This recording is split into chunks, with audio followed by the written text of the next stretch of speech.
Notre histoire n'est qu'une suite d'événements incroyables. Chacun de nous peut en changer le cours. La plus infime de nos décisions peut influencer l'avenir de l'humanité. Et connaître le passé, c'est anticiper l'avenir. Vous écoutez L'effet papillon quand l'histoire bascule, l'influence de la Fronde sur Louis XIV. 14 mai 1643. À la mort de son père Louis XIII, le jeune Louis XIV, âgé de 4 ans, devient roi de France. 26 août 1648, Mazarin, Premier ministre du roi, donne l'ordre d'arrêter sur le champ 3 magistrats du Parlement. 7 avril 1652, les troupes du prince de Condé sont sur le point de capturer Louis XIV. Ces 3 événements intimement liés sont des moments clés de l'histoire de France et vont plonger le royaume dans une guerre civile, la Fronde. 14 mai 1643. Louis XIII, roi de France, est à l'agonie. Au crépuscule de sa vie, le monarque peut considérer son règne avec soulagement. Le pays est uni, l'État solide et bien administré. Plus important, sa descendance est assurée. Son fils Louis n'a certes que 4 ans, mais selon les lois fondamentales du royaume, il deviendra automatiquement roi à son tour. Personne d'autre ne sera en droit de revendiquer le trône. Le pays ne se déchirera pas dans une guerre de succession. Pour Louis XIII, son devoir est accompli. Pourtant, tout n'a pas été simple. La première moitié du XVIIe siècle a connu guerre et disette. Mais au milieu des complots, entouré d'ennemis, le roi a pu compter sur l'aide indéfectible de l'habile cardinal de Richelieu. Fin stratège à la poigne de fer, le cardinal était aussi un mécène des arts et surtout un sage conseiller. Richelieu a soutenu la création des premiers journaux et a créé l'Académie française, en même temps qu'il faisait du royaume une puissance de premier plan. Avec lui, Louis XIII devient un roi absolu. Plus important, il vouait au roi une fidélité totale et il n'y avait pas de plus grand honneur à ses yeux que de travailler à la grandeur de la couronne de France. Louis XIII et Richelieu étaient complémentaires. L'un conseillait, l'autre savait écouter et commander. Ensemble, ils ont su traverser les épreuves, déjouer les complots et isoler leurs adversaires. Ensemble, ils ont bâti les fondations d'une France forte et moderne. Lorsqu'au terme d'une longue vie d'intrigues et de conseils, le cardinal de Richelieu s'éteint à l'âge de 57 ans, il lègue une ultime recommandation à son monarque. Il lui désigne un homme pour prendre sa relève, le cardinal Mazarin. Louis XIII a l'intelligence de le faire aussitôt rentrer dans son conseil. Car le roi est gravement malade depuis longtemps. Il sait sa fin proche et fait de Mazarin le parrain de son fils. Par ce geste, il lui confère de la légitimité. 3 semaines plus tard, à la suite d'une longue agonie, le roi s'éteint. Pour le royaume de France, l'heure est venue de célébrer l'avènement de son nouveau monarque, Louis XIV, mais aussi de voir qui va réellement diriger le royaume en attendant la majorité de cet enfant de 4 ans.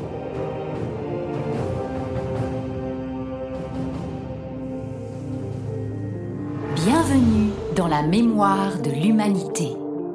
Ici, nous pouvons contrôler le temps, analyser et comparer des milliards d'événements pour réécrire l'histoire à l'infini. Tous les événements de notre histoire, aussi infimes soient-ils, y sont mémorisés et interconnectés. Il suffit d'en changer un pour bouleverser tous les autres. Le roi est mort, vive le roi. Dans cette phrase simple réside toute la force du principe d'hérédité de la couronne. Lorsqu'un roi meurt, il laisse la place vide. Ces moments de flottement sont extrêmement dangereux pour un royaume. Si plusieurs prétendants désirent prendre la relève, le pays peut alors tomber dans de terribles guerres de succession. Depuis des siècles, le principe d'hérédité donne automatiquement le trône au premier descendant mâle du roi défunt.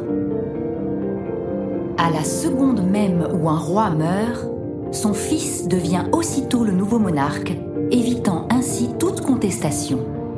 Si l'enfant est encore mineur, une personne de sa famille est chargée de gouverner en son nom jusqu'à sa majorité. On appelle cette période la régence. En France, personne, y compris le roi lui-même, n'a le pouvoir de modifier cette loi. Le mécanisme semble infaillible.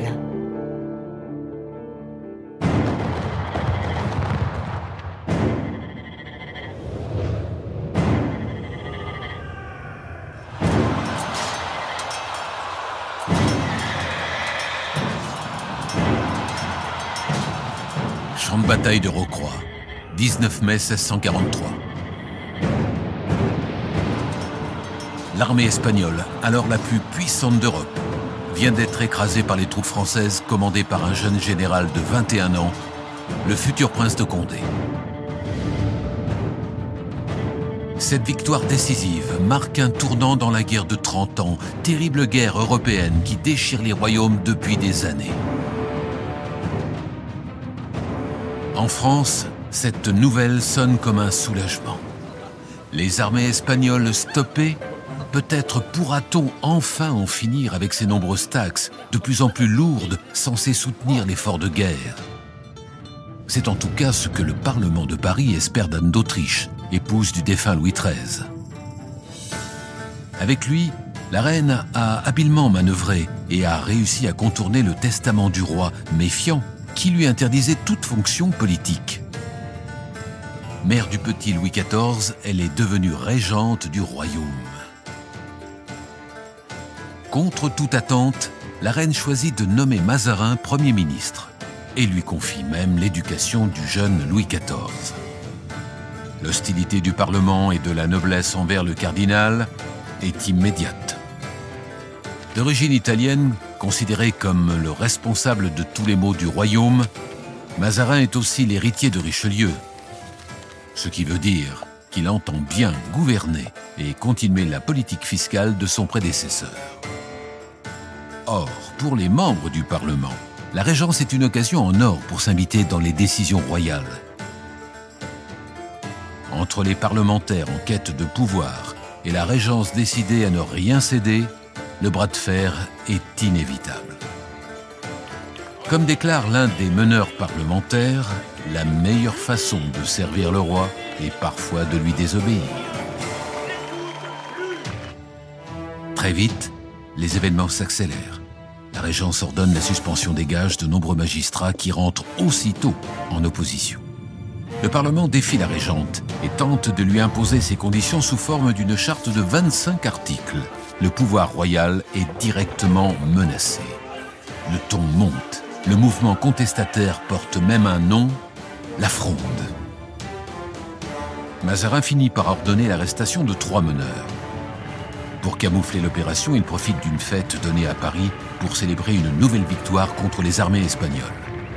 Mais la nouvelle se répand comme un feu de paille et rapidement, tout Paris descend dans la rue. La ville, galvanisée par des parlementaires prêts à aller jusqu'au bout, se couvre de barricades. Mazarin est contraint de céder. Il sait désormais qu'il doit se méfier des Parisiens. Nuit du 5 janvier 1649. La cour quitte en secret la capitale rebelle pour préparer la riposte. Du château de Saint-Germain, Mazarin confie 10 000 soldats au prince de Condé, bouclier du royaume contre les Espagnols et lointain cousin du roi. Sa mission, assiéger Paris, couper l'approvisionnement de la capitale et étouffer la Fronde. Paris forme à la hâte une milice mais ne peut pas faire face aux soldats professionnels du roi. Le 11 mars, la paix de Rueil met un terme à la fronde des parlementaires.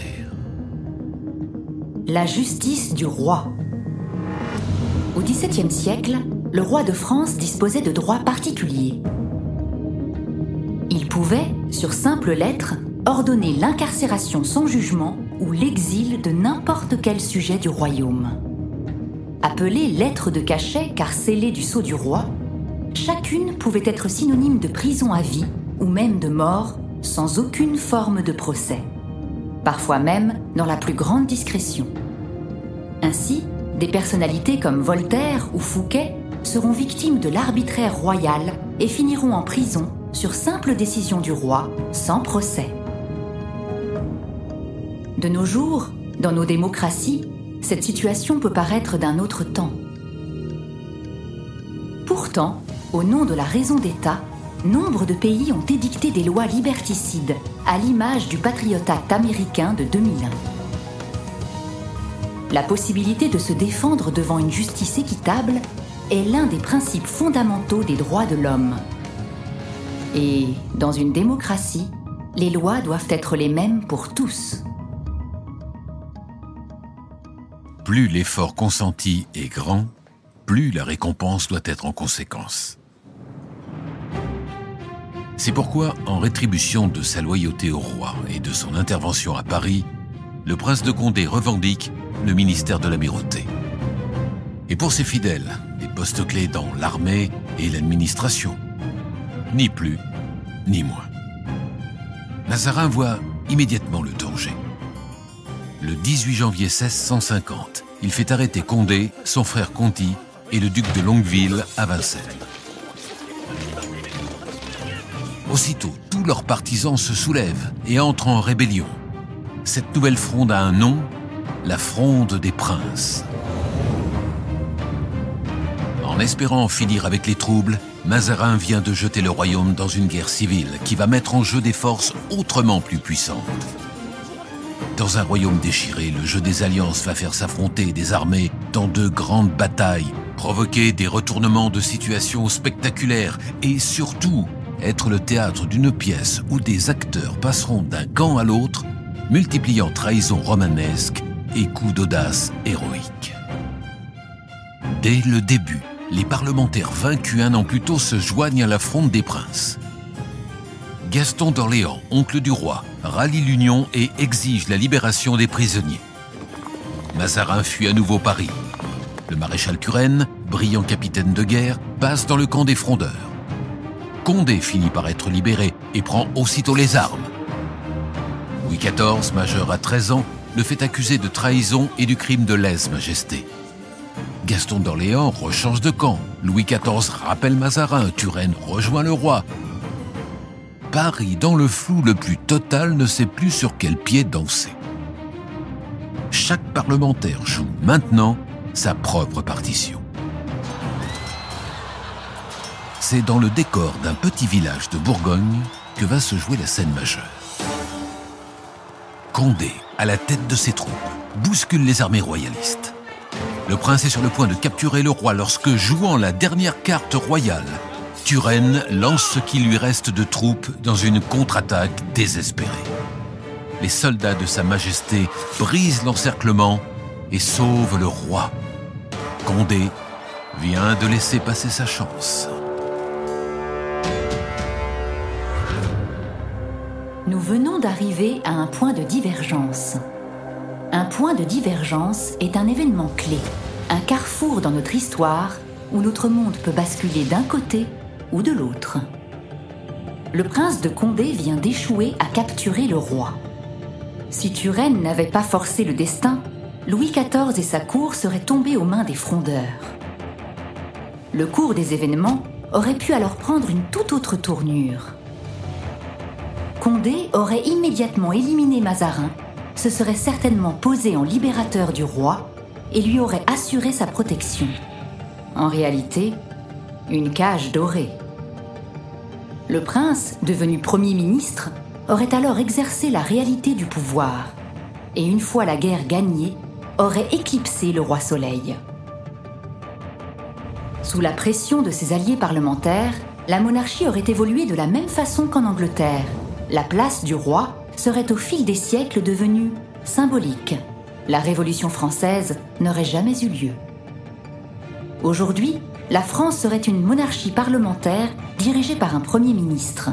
Le roi ne serait là que pour des charges symboliques, comme passer en revue les armées lors de la fête nationale. Le 7 avril, et non pas le 14 juillet, serait alors fêté comme le jour où le royaume de France bascula. Paris, le 11 avril 1652. Aucune ovation de foule, les clochers restent muets. Condé n'incarne plus le chef militaire invincible, le héros de la Fronde. Si certains nobles restent à ses côtés, les parlementaires sont divisés. L'armée royale est sur ses talons et les dés semblent jetés. De justesse, le prince parvient à faire entrer ce qu'il reste de son armée dans la capitale et échappe au désastre. Mais la situation n'est pas brillante. Les loyalistes sont en position de force. Les frondeurs abandonnent le navire les uns après les autres. Pour apaiser les rancœurs et favoriser une issue pacifique, Mazarin part une nouvelle fois en exil. Il accumule sur son nom trop de haine. Il a peur de nuire à son roi. Le 21 octobre, Louis XIV effectue une entrée triomphale à Paris et installe sa cour au château du Louvre. L'étau se resserre. Le lendemain, le roi proclame une amnistie générale. Comme le voulait Mazarin, il n'y aura aucune goutte de sang sur la couronne royale. Mais des précautions sont prises. Il est interdit aux parlementaires de se réunir sans y être invités par le roi ou de se mêler de près ou de loin aux affaires d'État. Après des années de régence, Louis XIV n'a plus 4 ans. Il cesse d'être un jouet entre les mains des grands. Il est le roi de France. Il n'a de compte à rendre qu'à Dieu. Il rappelle Mazarin à ses côtés. Condé et Conti, les 2 frères rebelles, ne peuvent pas se résoudre à accepter l'amnistie. Ils sont une nouvelle fois reconnus coupables du crime de lèse-majesté. Celui que l'on a surnommé le Grand Condé et qui, un jour, a osé défier le roi, se retrouve contraint à l'exil. En 1654, un arrêt du Parlement le condamne à mort. La Fronde est terminée, c'est l'heure du roi. Apprendre à devenir roi.